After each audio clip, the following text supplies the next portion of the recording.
Alhamdulillah, terima kasih kakak. Assalamualaikum warahmatullahi wabarakatuh. Alhamdulillah, alhamdulillah, alhamdulillahilladzi arsala rasulahu bil huda wa dinil haqq yudhhirahu 'ala ad-dini kullih wa kafa billahi syahida. Asyhadu an la ilaha illallah wa asyhadu anna Muhammadar Rasulullah. Allahumma shalli ala sayyidina Muhammad wa ala alihi wa sahbihi ajmain, amma ba'du. Puji dan syukur sangat pantas kita sampaikan kepada Allah Subhanahu wa taala, zat yang selalu memberikan kepada kita kenikmatan lahir dan batin, yang dengan kuasanya mengatur alam semesta, bumi, langit dan isinya berada dalam genggaman Allah. Dan Allah juga yang memasukkan ke dalam hati kita perasaan yang penuh dengan kelembutan. Dan Allah tidak menegur kita dengan kekerasan, dengan paksaan, tapi Dia memberitahukan kita dengan rahmat-Nya yang luas. Itulah Al-Latif Rafiq, yang maha lembut. Dan kita sampaikan puji dan salawat dan salam kepada Nabi Muhammad Sallallahu Alaihi Wasallam yang penuh dengan kelembutan, yang tutur katanya lembut, tindakannya lembut, hatinya lembut, dan mudah-mudahan kita semua bisa mengikuti akhlak beliau nanti. Amin ya Rabbal Alamin. Apa kabar sahabat semua? Kenapa ini kayaknya lemes ini? Apa kabar semua kakak? Alhamdulillah. Ini pertama kali kita ketemu ya. Alhamdulillah, ini pertama kali saya datang ke sini. Tapi kayaknya kok udah nyaman ya di sini. Alhamdulillah udah nyaman. Pertama kali ketemu tapi kok kayak sudah deket gitu ya kak ya. Saya melihat wajah-wajah yang ceria, yang sumringah. Tapi saya yakin bukan karena akhir bulan ya, bukan. Tapi karena saya melihat inner beauty, pancaran dari dalam hati sahabat semua. Saya pakai sahabat aja ya, biar saya agak mudaan gitu. Alhamdulillah, saya hadir ke sini bukan untuk menambah beban, menambah kerjaan sahabat semua, tapi justru kita mau istirahat sebentar. Istirahat paling tidak dari meeting, dari kerjaan gitu ya, dari form yang ada kotak-kotaknya gitu. Ya, kita beristirahat sejenak. Kita akan sama-sama belajar, ya, belajar. Dan saya yakin ya, apa yang akan kita pelajari hari ini insya Allah akan lebih menambah semangat sahabat semua, akan menjadikan rasa yang ada dalam diri kita jadi lebih nyaman insya Allah. Ini ada sekitar 50 jamaah ya di sini ya, alhamdulillah. Mudah-mudahan setelah ini Mbak Winnie ya lebih banyak lagi ya. Ya alhamdulillah. Terima kasih sekali lagi kepada Mbak Winnie yang sudah jadi wasilah saya bisa bertemu dengan saudara-saudara. Kita kan saudaraan ya, walaupun nggak satu kampung ya. Kakak dari mana? Aku dari Jawa. Oh Jawa. Kenapa ngomong Jawanya kayak nggak pede gitu? Kakak dari mana ini? Ada yang dari Sumatera nggak? Sumatera mana kak? Sumatera Barat. Oh Sumatera Utara. Sumatera Utara ngomongnya gitu. Ada yang dari Sumatera Selatan nggak? Wah nggak ada, emang minimalis ya. Saya dari Sumatera Selatan. Nanti ada hubungannya Bu dengan saya nanya-nanya kayak gini tuh, nanti ada hubungannya dengan topik kita ya. Alhamdulillah hari ini kita akan membahas sebuah topik yang kayaknya dianggap sesuatu yang remeh-temeh lah, dianggap yang kecil, dianggap yang sudah tidak diperdulikan gitu. Padahal Padahal dia bisa memberikan kekuatan di dalam diri kita. Ini kita ambil dari sebuah kitab Al-Adabul Mufrad karya Imam Al-Bukhari. Di sana memuat begitu banyak adab, akhlak, terutama akhlak-akhlak yang baik ya. Mudah-mudahan kita bisa mempelajari lebih banyak lagi akhlakul karimah. Jadi di dalam kitab ini satu hal yang akan kita pelajari, satu akhlak, satu adab yang akan kita pelajari yaitu kelemah lembutan. Apa judulnya Kak? Kelembutan yang menguatkan. Berarti lembut itu kuat ya Kak ya. Lembut itu jangan dipikir bahwa sesuatu yang lemah gitu. Enggak banget. Kalau dalam Islam justru kelemah lembutan itu bisa jadi kekuatan. Nanti kita akan lihat ya efeknya kalau dipraktekkan di dalam lingkungan pekerjaan, insya Allah nanti lebih produktif lagi dengan kelemah lembutan. Sahabat semua, alhamdulillah. Jadi kalau kita ngomongin masalah kelemah lembutan itu pasti nggak jauh-jauh dari akhlaknya Rasulullah Sallallahu Alaihi Wasallam. Ya, yang harus dicontoh sama kita. Allah yang memerintahkan Kak untuk mencontoh akhlaknya Rasul. Di dalam surat Al-Ahzab ayat ke-21 Allah Subhanahu wa taala berfirman, A'udzu billahi minasy syaithanir rajim. Laqad kana lakum fi Rasulillahi uswatun hasanah liman kana yarjullaha wal yawmal akhir wa dzakarallaha katsira. Silakan diterjemahkan atau lihat di catatannya. Laqad dan sesungguhnya kana lakum fi Rasulillahi uswatun hasanah. Telah ada di dalam diri Rasulullah itu uswatun hasanah, contoh yang baik. Jadi kalau mau ngelihat akhlak yang baik, yang keren, itu nggak usah jauh-jauh, lihat aja Rasulullah SAW lengkap paripurna gitu dari Rasulullah. Dan Allah sendiri memuji akhlaknya Rasul di dalam surat Al-Qalam ayat 4 kata Allah, wa innaka la'ala khuluqin azim, dan engkau Muhammad punya sifat atau punya akhlak yang paling agung. Nah, sekarang kalau ada yang nanya sebetulnya gimana akhlaknya Rasulullah Sallallahu Alaihi Wasallam? Dulu Bu, sahabat juga bingung kalau ditanya akhlaknya Rasul itu kayak apa? Bingung.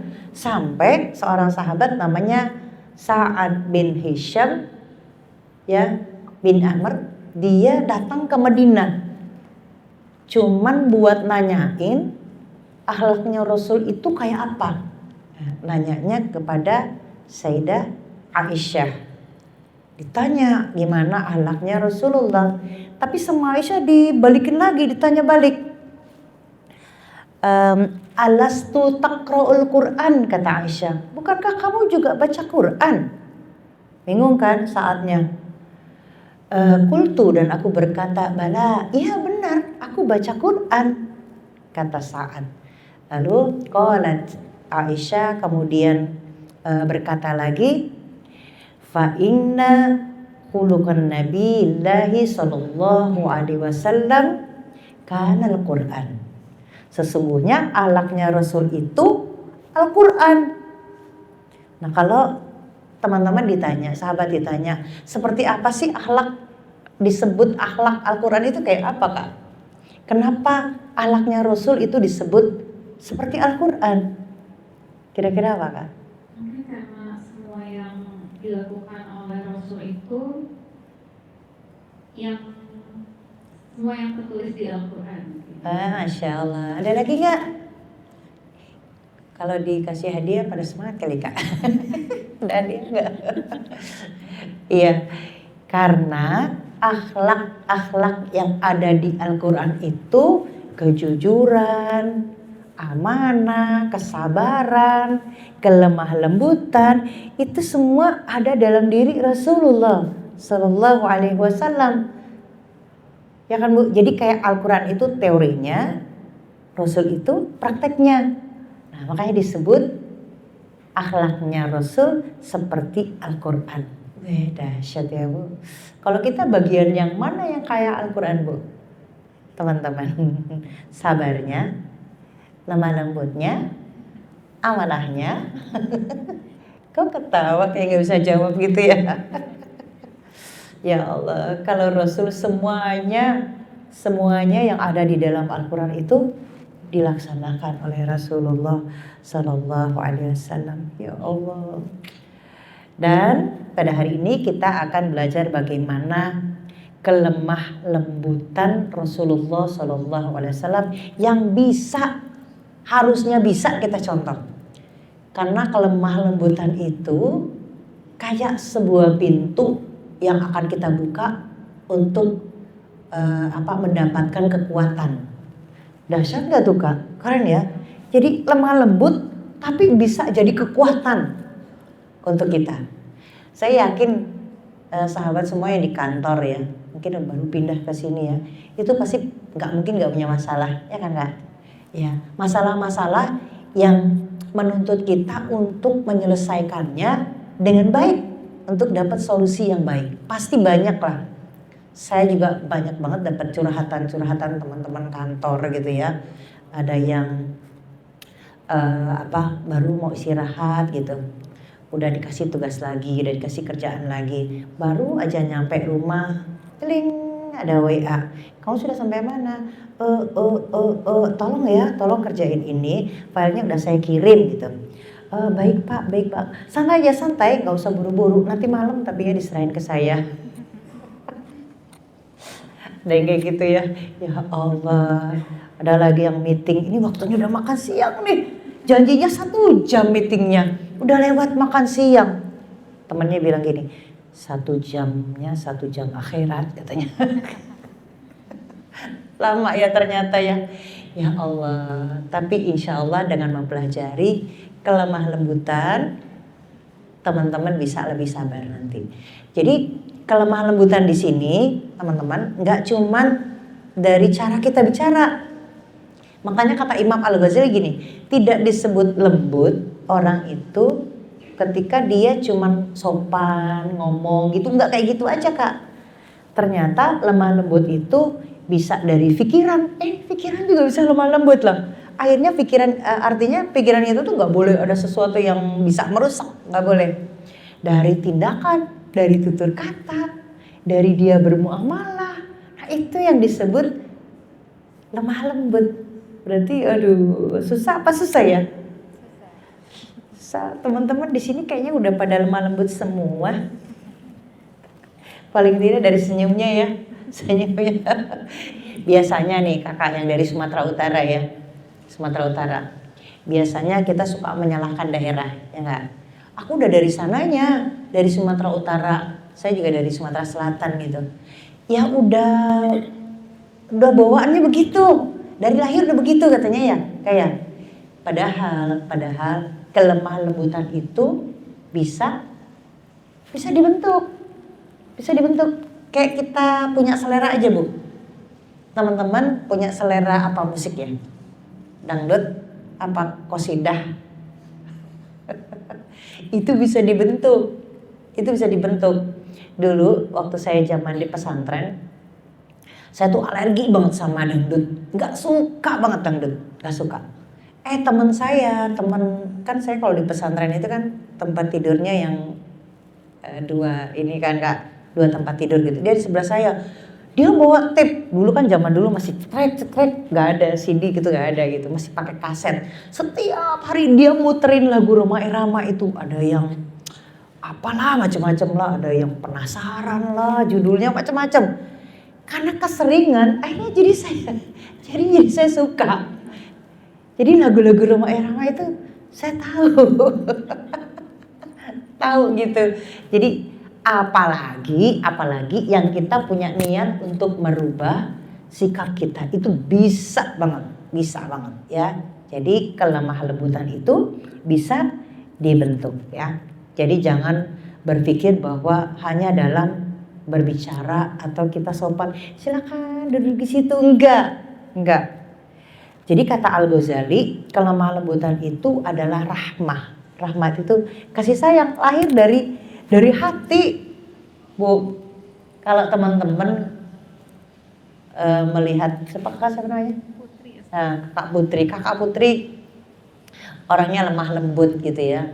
Orangnya Masya Allah, orangnya lemah lembut. Tentu kita bisa menilai tidak hanya dari lisan tapi juga lahir dari hati. Kelemah lembutan itu ternyata lahir dari hati. Nah, pertanyaannya, kenapa kita harus bersikap lemah lembut? Ada yang tahu nggak? Kakak yang baju merah. Kenapa kak? Apa perlunya sih? Gue kan udah kayak gini bawaan. Apa perlunya kak? Kira-kira? Masya Allah, bagus. Lagi? Kenapa kita perlu bersikap lemah lembut? Kenapa kak? Karena Allah maha lemah lembut. Allah maha lembut. Allah yang lembut ya. Kata Rasulullah, innallaha rafiqun yuhibbur rifqa wa yu'ti alaihi ma la yu'ti alal unfi. Sesungguhnya Allah itu maha lembut dan mencintai kelembutan. Berarti kalau kita lembut, kita tuh bakal dicintai sama Allah. Siapa yang gak mau dicintai sama Allah, disayang sama Allah? Orang apa yang kita minta dikasih, ya kan? Dunia sama akhirat. Kalau orang-orang yang terdekat sama kita, ngasihnya mungkin di dunia doang ya kak. Itu pun tergantung punyanya gitu. Ya. Dan kata Nabi Muhammad, Allah memberikan kebaikan melalui kelembutan dan bukan melalui kekerasan. Teman-teman sadar gak bahwa Allah itu maha lembut? Ngerasain gak? Dari mana? Kita mulai belajar Asmaul Husna ini. Dari mana kak? Kira-kira kita innallaha rafiqun. Sesungguhnya Allah maha lembut. Kita bisa ngerasain gak kelembutan itu? Bisa gak? Tuh kan, bingung ya? Ya Allah, teman-teman, Allah itu gak pernah menghukum kita langsung pada saat kita melakukan dosa. Dan gak? Ngerasain gak kayak gitu? Nyadar gak? Ketika kita salah ngomong, langsung dihukum gak sama Allah? Enggak. Ketika kita teriak-teriak, terus langsung kita gak bisa ngomong. Atau sariawan penuh gitu. Enggak. Ketika kita memandang sesuatu yang bukan hak kita, terus mata kita gak bisa kedip gitu. Itu bentuk kelemah lembutan Allah. Dahsyat ya Bu ya. Teman-teman, hari ini kita udah berbuat khilaf gak? Berbuat salah? Menggut-menggut tapi apa ya? Ngeri. Teman-teman, baru bangun tidur ngelihat apa? Mendengar apa? Menatap apa? Itu kan potensi-potensi dosa juga, selain potensi pahala, ya kan? Dan Allah nggak langsung menghukum kita, nggak pernah. Rasanya gitu ya, kita melakukan kesalahan, tapi ya Allah, baiknya Allah nggak pernah menghukum kita, maha lembut. Dan kita nih, teman-teman, kita bisa memasukkan sifat Allah ke dalam diri kita, jadi sebuah akhlak. Memang kita nggak bisa lah nyamain sifatnya Allah, nggak. Tapi paling tidak dari cara kita bicara lembut, bukan lemah ya. Dari cara kita bertindak, berperilaku, itu menanamkan sifat Allah dalam diri kita. Keren gak tuh? Dari satu sifat aja bisa merubah kehidupan kita. Lemah, lembut. Nah, teman-teman yang dirahmati Allah, kita melihat bagaimana Rasulullah SAW manusia yang akhlaknya paling mulia, manusia yang paling baik, gak pernah ngebentak orang, gak pernah nyala-nyalain orang, apalagi nyakitin hati orang, gak pernah, gak ada ceritanya. Ya Allah, saya kalau membaca akhlak Rasulullah itu ya teman-teman, ya Allah, gak gue banget gitu. Gimana saya bisa dipanggil sama Rasul kalau saya gak bisa ngikutin akhlak beliau? Ya Rasulullah Sallallahu Alaihi Wasallam. Jadi teman-teman, kalau melihat bagaimana sikap sifat Rasulullah itu, kita kayaknya nggak keikut deh. Rasulullah itu teman-teman udah dizolimi, difitnah, bahkan disiksa secara fisik, sosialnya, mentalnya. Aduh, kalau kita mungkin udah drop banget gitu. Tapi beliau, ya Allah, maha baik, maha lembut. Ya, dalam sebuah hadis dalam Al-Adabul Mufrad diceritakan ya, ketika Aisyah zaujin Nabi Sallallahu Alaihi Wasallam, dari Aisyah istri dari Nabi Sallallahu Alaihi Wasallam, qalat, dia berkata, dakhala rahton minal Yahudi ala Rasulillah Sallallahu Alaihi Wasallam. Datang orang-orang Yahudi menemui Rasulullah Sallallahu Alaihi Wasallam. Faqalu, lalu mereka berkata, orang-orang Yahudi nih datang gitu, kita lagi santai, datang orang Yahudi. Qalu, mereka berkata, assalamu alaikum. Assalamu alaikum artinya apa? Semoga kematian menimpa kalian. Dia ngomongin Rasul. Jadi kalau pakai bahasa kita, mampus lu gitu. Tapi itu kasar banget ya. Semoga kematian menimpa kalian gitu. Kata siapa? Kata orang-orang Yahudi. Ya. Assalamu alaikum. Qalat, lalu Aisyah berkata, qalat Aisyah tu fafahimtuha faqultu. Lalu Aisyah paham nih, ini apa sih orang-orang Yahudi ini gak sopan banget sama Rasulullah, mendoakan kematian Rasul. Aisyah, kata Aisyah, qalat faqala Rasulullah Sallallahu Alaihi Wasallam. Aisyah bilang, fafahimtuha faqultu alaikumussamu wal la'nah. Matilah kamu, matilah kalian, dan kamu akan mendapatkan laknat. Wah, itu parah lagi tuh. Itu kata-katanya nambah tuh. Bukan hanya kematian untuk orang-orang Yahudi, tapi kamu bakal dilaknat, kata Aisyah. Apa kata Rasulullah Sallallahu Alaihi Wasallam? Faqala Rasulullah Sallallahu Alaihi Wasallam, mahlan ya Aisyah, tenang, kalem gitu.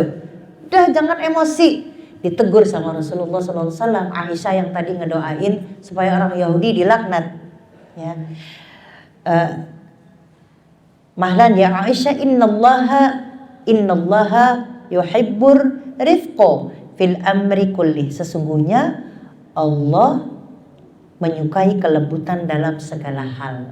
Kata Rasul, kamu kalem aja, tenang aja. Allah tuh suka orang-orang yang lembut gitu. Terus kata Aisyah, fakultu, lalu aku berkata, ya Rasulullah, awalam tasma' ma qalu, kamu gak denger apa yang mereka bilang ke kamu?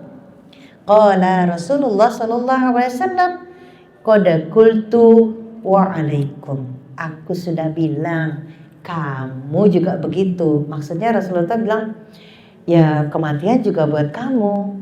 Nah, dari sini kira-kira dari hadis ini apa yang teman-teman tangkap? Diajak berpikir ya, biar saya gak terlalu capek ngomongnya. Kira-kira apa kau ini yang ditangkap dari hadis ini? Dalam loh ini.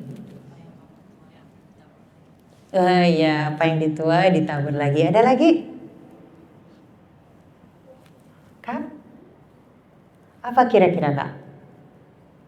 Ini luar biasa loh. Yang pertama, Rasul itu tidak membalas keburukan lebih-lebih lagi gitu. Gak mau Rasul. Ketika disebutkan kematian untuk kamu, ya udah kamu juga gitu. Itu Rasulullah Sallallahu Alaihi Wasallam. Dan nggak terprovokasi, nggak lantas emosi gitu. Apaan sih kamu? Gue nggak ada salah. Kalau kita mungkin enggak, tenang banget. Dan dia malah menenangkan Aisyah. Aisyah udah sebel aja kan sama orang-orang Yahudi, ya. Karena kata Rasulullah, Allah itu maha lembut dan mencintai kelembutan. Itu aja yang kita pakai, Bu. Teman-teman, itu kalau kita udah pegang Allah maha lembut, rasanya kita malu, udah nggak bisa apa-apa, nggak punya apa-apa. Kenapa nggak bisa bersikap lembut? Dan kata Rasulullah, man yukrirukum rifqo yuhromul khair. Tidak diberi taufik, tidak diberi keberkahan orang yang tidak baik, tidak lemah lembut, ya. Nah, sekarang teman-teman yang dirahmati Allah, kita lihat bagaimana Rasulullah SAW sangat lemah lembut, bahkan kepada orang-orang yang berbuat zolim kepada beliau. Nanti kita banding-bandingin, Bu, sezolim apa sih orang sama kita? Kak, kira-kira perlakuan yang paling buruk yang pernah kita terima apa, Kak? Gak dibales WA, diomongin, dimarahin, dinasehatin, gitu doang ya. Pernah gak dipukul gitu, dibentak-bentak gitu? Enggak kan ya? Pernah gak difitnah, dikatain gak waras gitu? Enggak kan ya? Ya Allah, kita kayak gitu aja baperan ya Kak ya. Marah, kesel gitu. Lu gak tahu gue. Saya jangan dibangunin ya, nanti jadi macan. Macan tuh kalau dibangunin, mengaum gitu. Ya Allah, kita nih gitu. Rasulullah, Bu, teman-teman, Rasulullah SAW. Lihat bagaimana kelembutan Rasulullah menghasilkan sesuatu yang besar, luar biasa.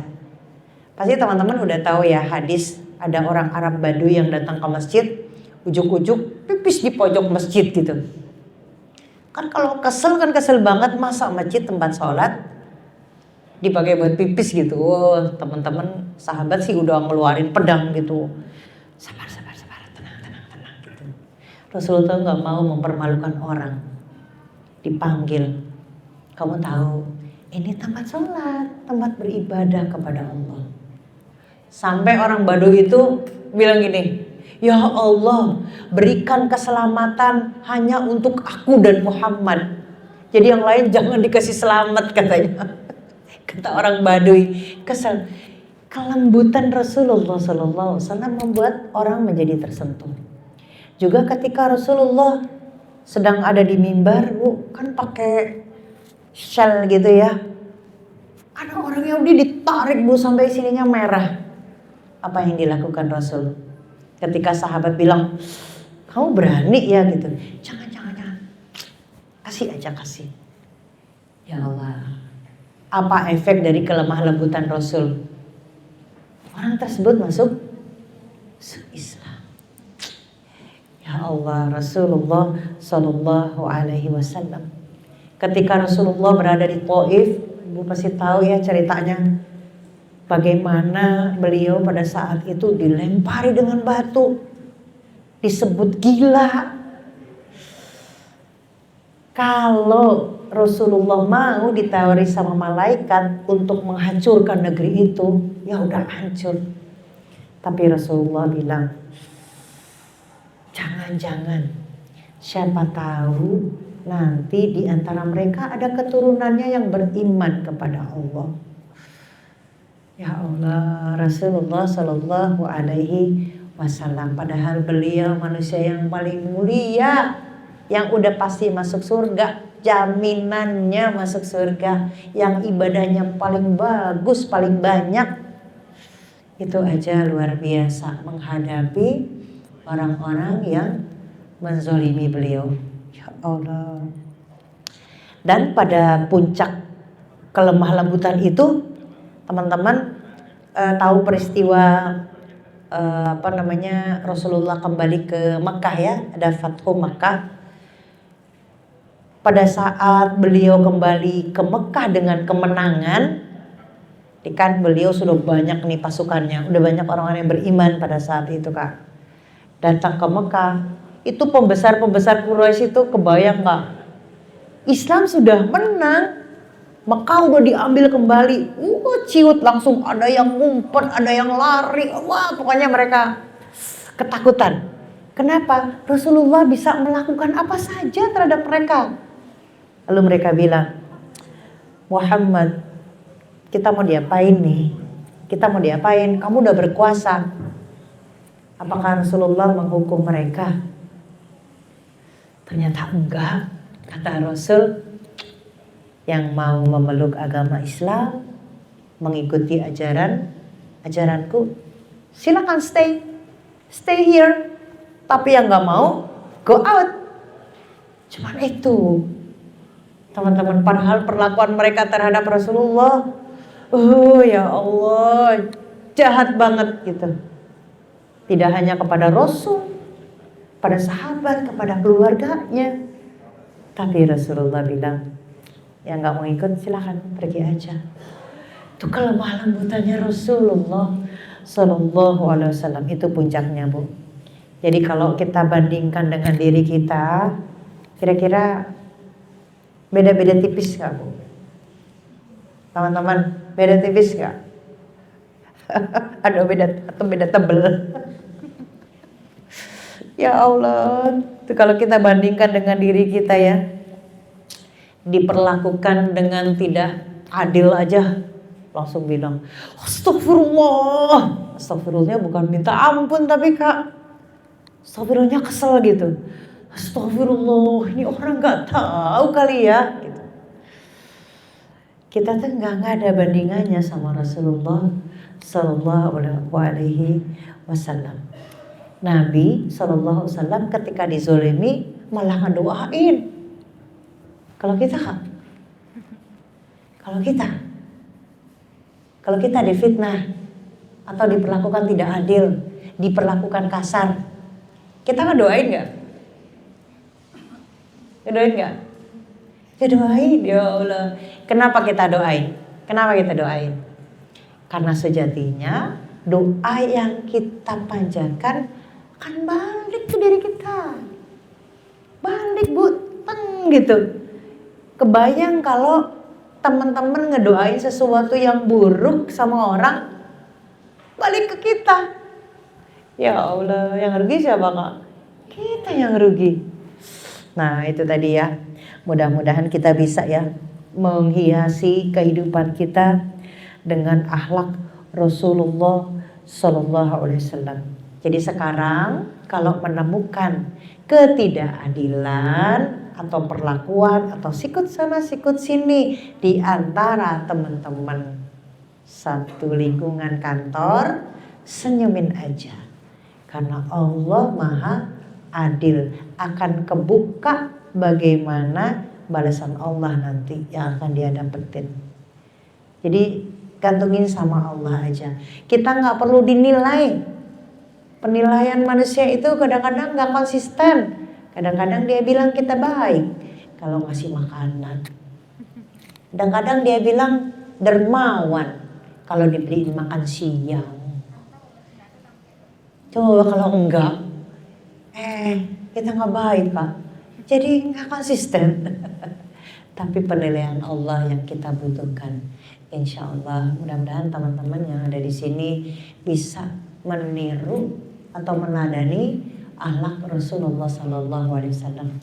Jadi tumbuhkan kelemah lembutan, insya Allah akan membawa kenyamanan dan kekuatan dalam diri kita. Ada tanya jawab atau gimana kan? Ada. Ya silakan. Masya Allah, materi yang sangat luar biasa Ya. dari Ustazah Evia. Semoga ilmu yang kita dapatkan hari ini dapat memberikan manfaat untuk kita semua. Amin, amin. Kehidupan kita. Amin. Amin ya Rabbal Alamin. Mungkin kita akan ada sesi jawab teman-teman. Ya, Akan silakan. dibuka untuk 2 orang dan yang mau bertanya ada hadiah e-wallet. Yang mau Wah, bertanya mungkin saya nggak boleh nanya ya. Nanti ngejawab Mbak Winnie. Ayo dong, tanya dong. Tuh kakak.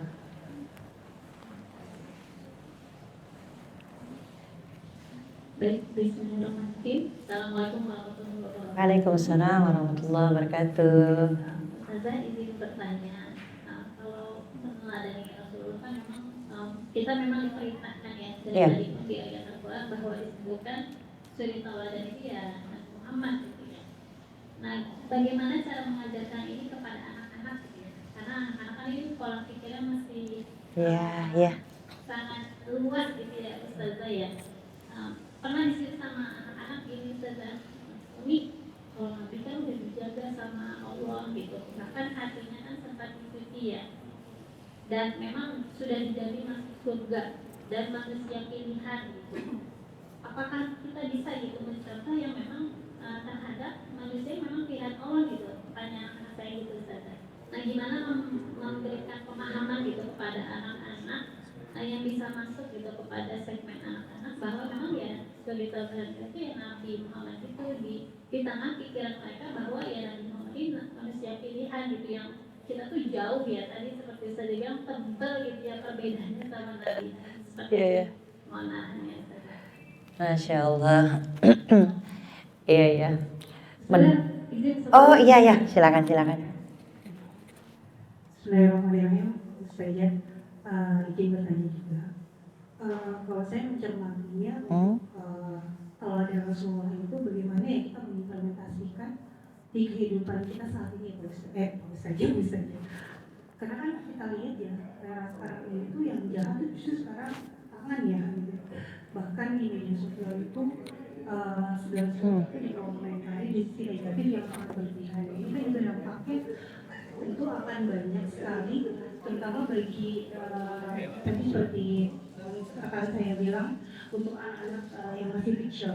Itu kan memang kayaknya mengimplementasikan antara kelembutan yang Rasulullah taladani dengan implementasi saat ini faktanya di lapangan bahwa memang orang itu sudah nggak punya sudah punya kelembutan, bahkan barbar gitu.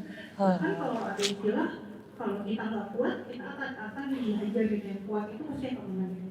Nah, bagaimana pertanyaannya itu bagaimana ya kita mensikapi fenomena akhir zaman saat ini, fenomena zaman saat ini ketika media sosial itu bukan menjadi bukan menjadi pelajaran untuk kita menambah pengetahuan kita kepada Allah, untuk menambah pedoman kita bahwa kita punya Rasul yang sudah teladannya sangat luar biasa. Tapi ternyata faktanya tiap hari kita digempur sama fenomena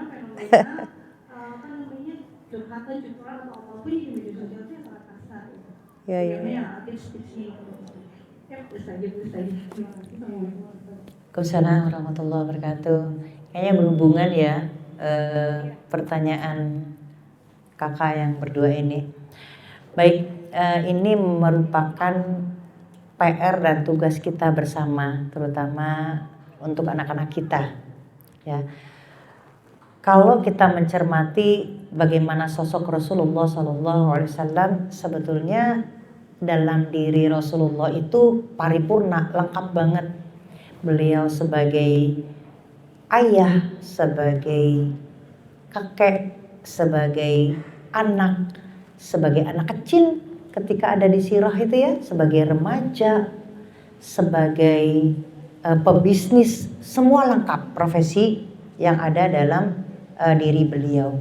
Nah, masalahnya sekarang bagaimana caranya agar kita bisa mendidik anak-anak kita ya Kak ya, seperti Rasulullah SAW. Memang kalau lihat zaman sekarang itu ya Allah udah kayak ngalirnya cepet banget ya Kak ya. Tapi ada metode-metode yang bisa kita lakukan. Tentu saja sebagai orang tua kita harus kasih contoh dulu. Itu udah pasti. Nah, sholat. Ibu nanti beresin dulu ini masakan. Gak bisa. Kita harus jadi real contoh. Nah, sholat bareng yuk, ngaji bareng, kayak gitu. libatkan mereka dalam sebuah aktivitas. Itu yang pertama. Yang kedua, sirah nabawiyah itu nggak bisa enggak, mesti dikenalin, diceritain. Mungkin kalau lihat kitabnya tebel banget ya Kak ya.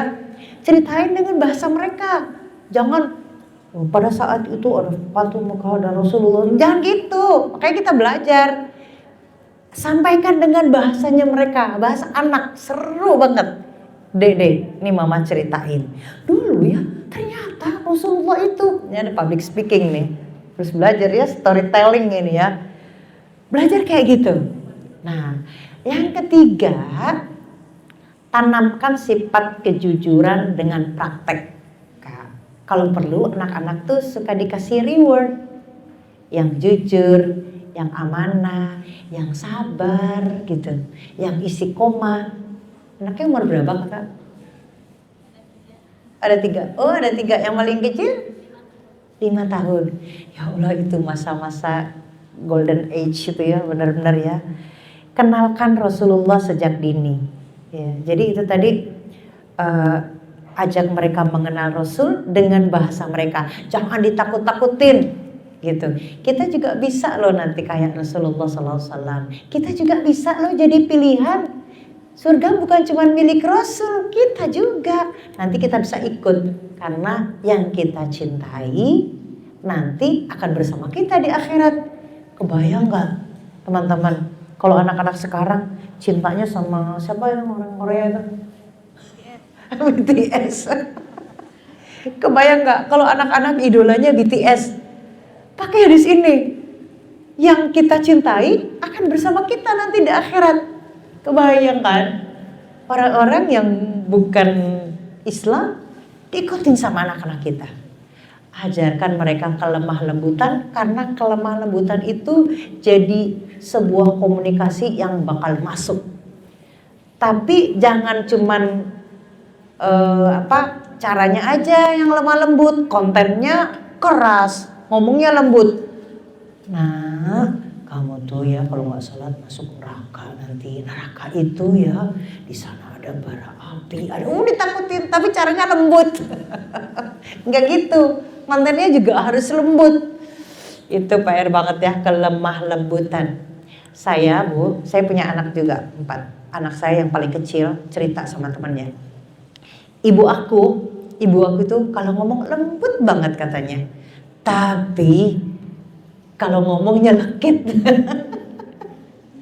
Itu anak saya yang paling kecil. Kalau ngomong tuh ya diulang-ulang katanya. Aduh kayaknya ya hatiku tuh kalau denger ibu ngomong gitu.